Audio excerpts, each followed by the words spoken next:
West Virginia's oldest county, a town that would change hands 56 times during the Civil War, and home to an idea that would result in a rattlesnake being deemed our state's official reptile.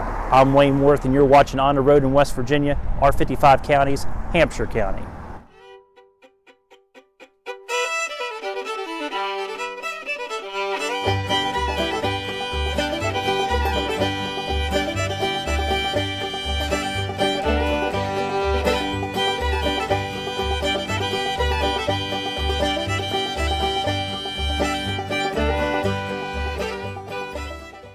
Long before poisonous snakes were cool, or at least cool from a distance, many of the first European explorers were making their way to the South Branch Valley as early as the 1720s. By the late 1740s, many of the early pioneers would set up shop at a place called Pearsall's Flats, which would later become the town of Romney.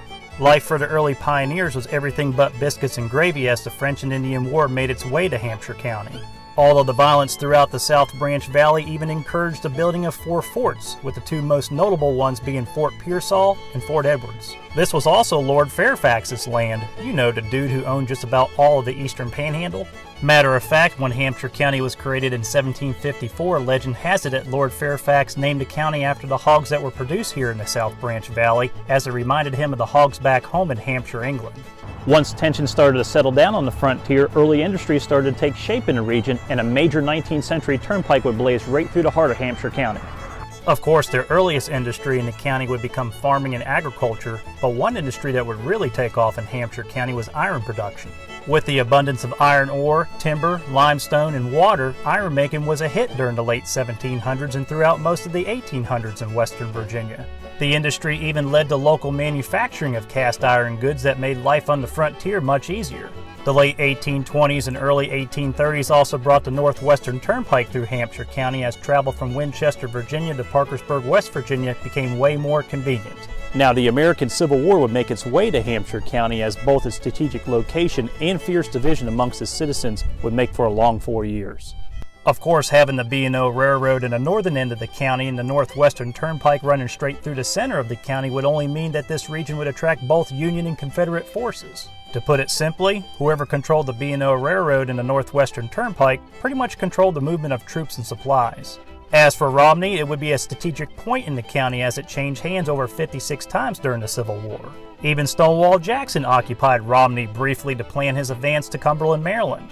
However, those plans changed very quickly as Romney was hammered by a major snowstorm that immediately hampered the morale of many of his soldiers, which resulted in him canceling his march to Cumberland.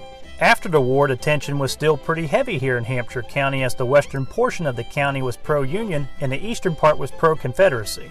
Matter of fact, it literally got to the point where in 1866 the western end of the county broke away from Hampshire County and became Mineral County.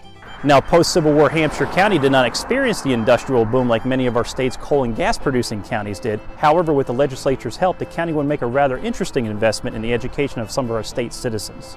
And that investment would be the creation of the West Virginia School for the Deaf and Blind. Established by the state legislature in 1870, the school would be housed on the former property of the Classical Institute run by the Literary Society of Romney. Within the first year of the society donating the property to the school, it would see an enrollment of 25 deaf students and 5 blind students. Now, since its inception in 1870, the West Virginia School for the Deaf and Blind has provided quality education to persons with hearing and visual disabilities. As for the 20th century, Hampshire County would continue to be relatively rural with an economy largely based upon agriculture. However, with its close proximity to Washington, D.C., tourism has always been a part of Hampshire County's history, from Cape and Springs, which has been a resort since the mid-19th century, to the Potomac Eagle excursion train, which brings you to one of the best bald eagle sanctuaries in our state. Which takes us right here to Romney Middle School, where in 2007 an 8th grade social studies class proposed the idea to designate the timber rattlesnake as our state's reptile. Guess what? That idea made it to Charleston, where it became Senate Concurrent Resolution number 28. Not bad for a group of 8th graders. I'm Wayne Worth, and until next time, always remember what we value and hold important to our lives today came from events that happened yesterday, and it's when we begin to understand the events of yesterday that we fully embrace today, which makes tomorrow become less of a mystery.